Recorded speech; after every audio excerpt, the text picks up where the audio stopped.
Assalamualaikum warahmatullahi wabarakatuh.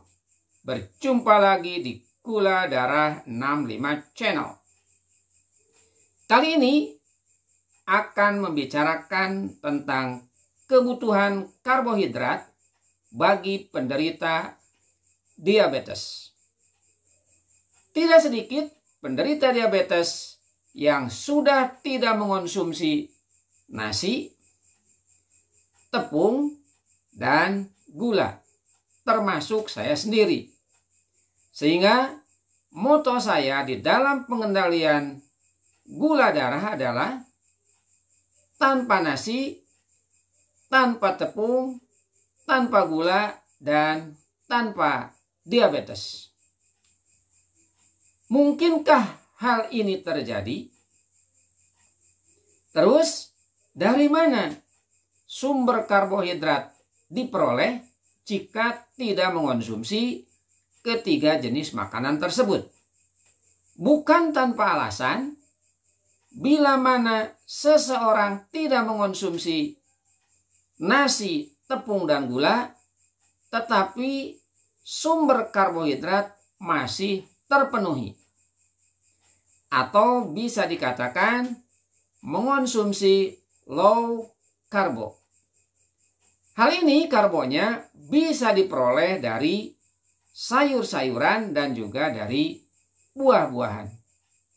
Sebetulnya agak sulit bila mana seseorang benar-benar tidak mengonsumsi karbohidrat atau zero karbo. Kecuali memang mereka benar-benar hanya mengonsumsi full hewani atau protein hewani tanpa mengonsumsi jenis makanan yang dihasilkan oleh tanaman, baik itu sayuran ataupun buah-buahan.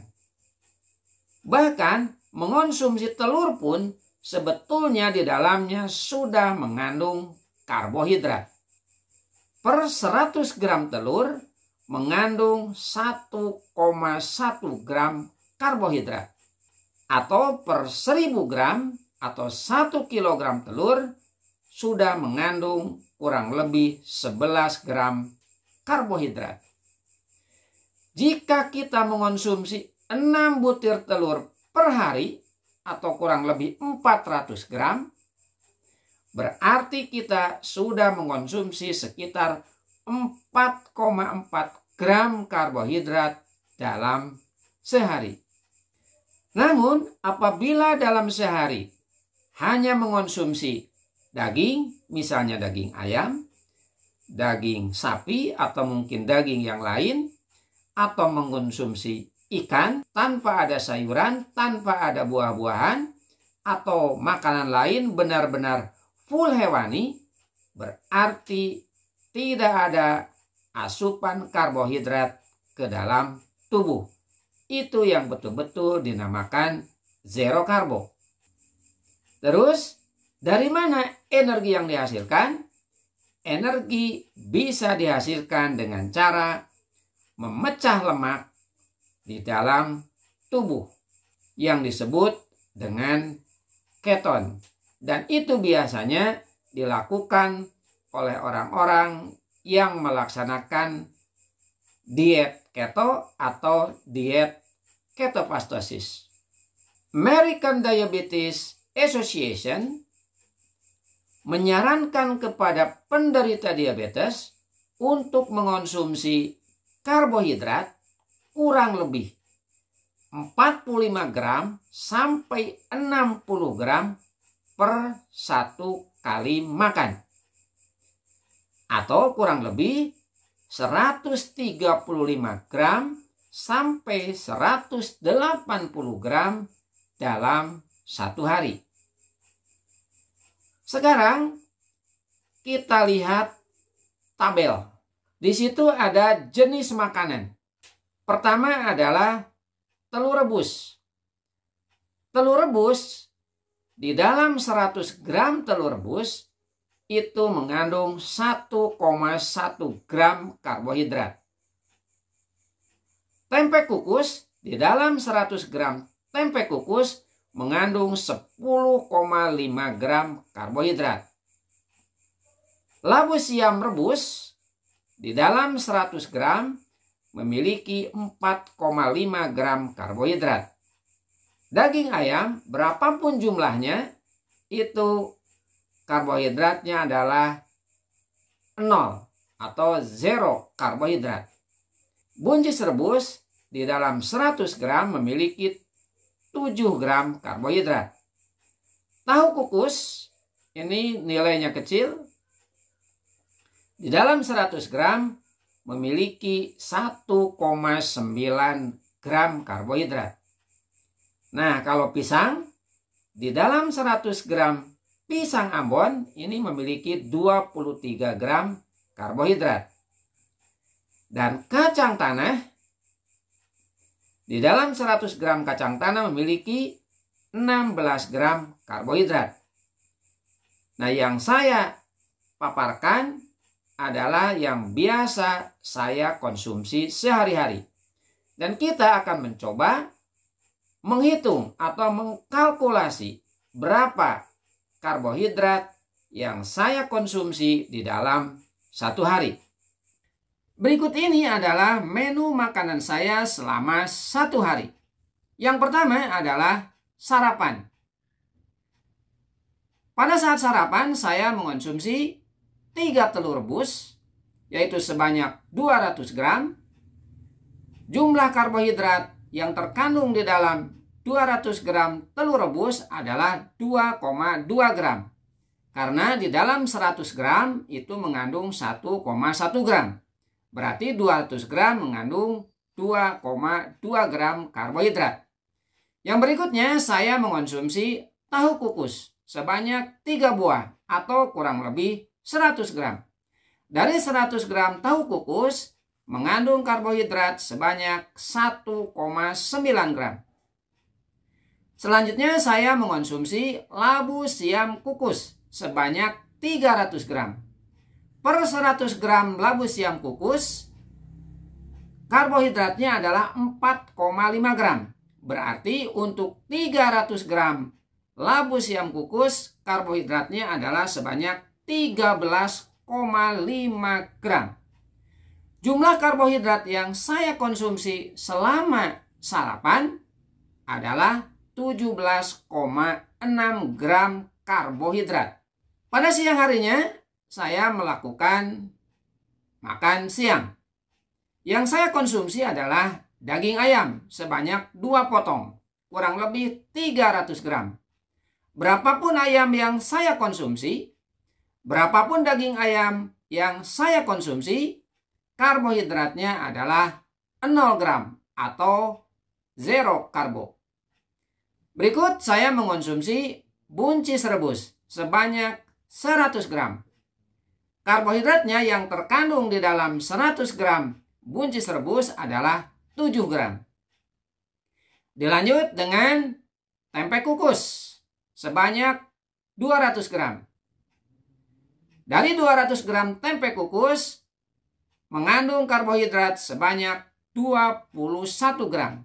Karena per 100 gram tempe kukus karbohidratnya adalah 10,5 gram. Jadi 200 gram tempe kukus karbohidratnya adalah 21 gram.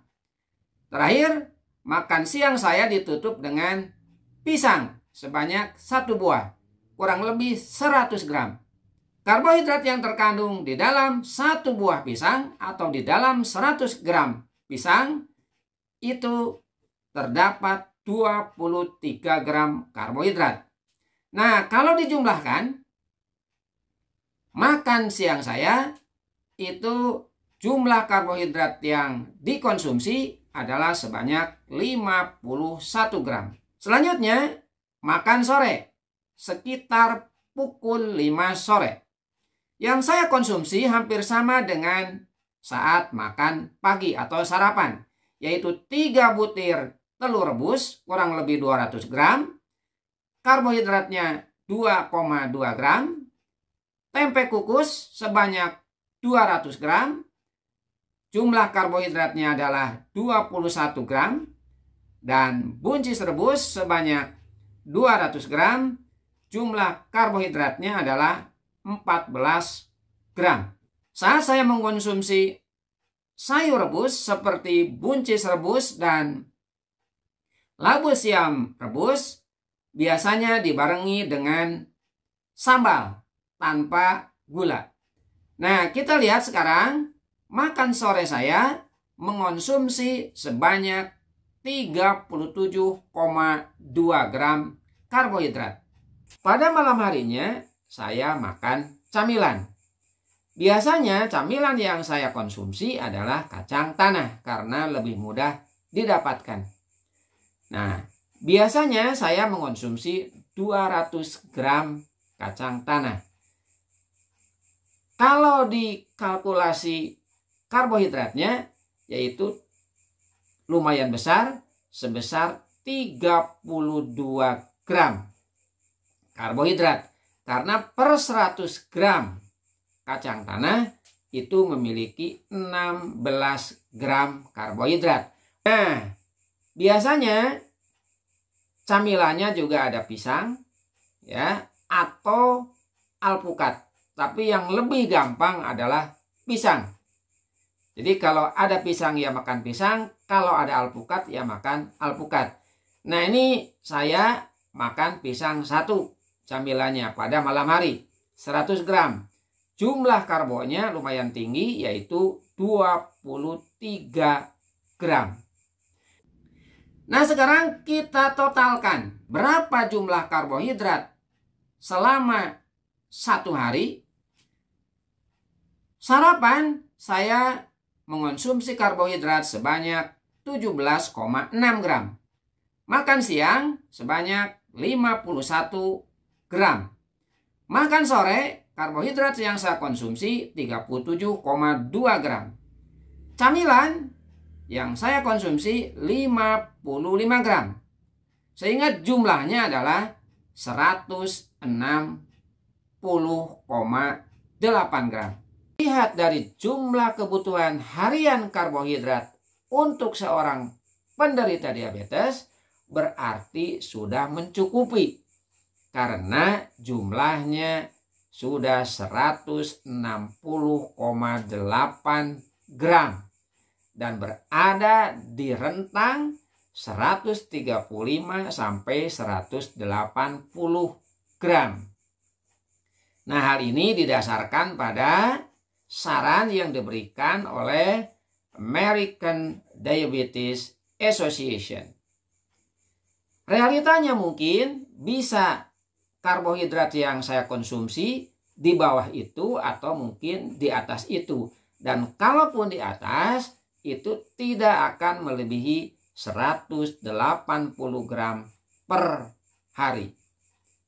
Nah, itu tujuannya adalah agar gula darah tidak melonjak atau gula darah berada di batas normal.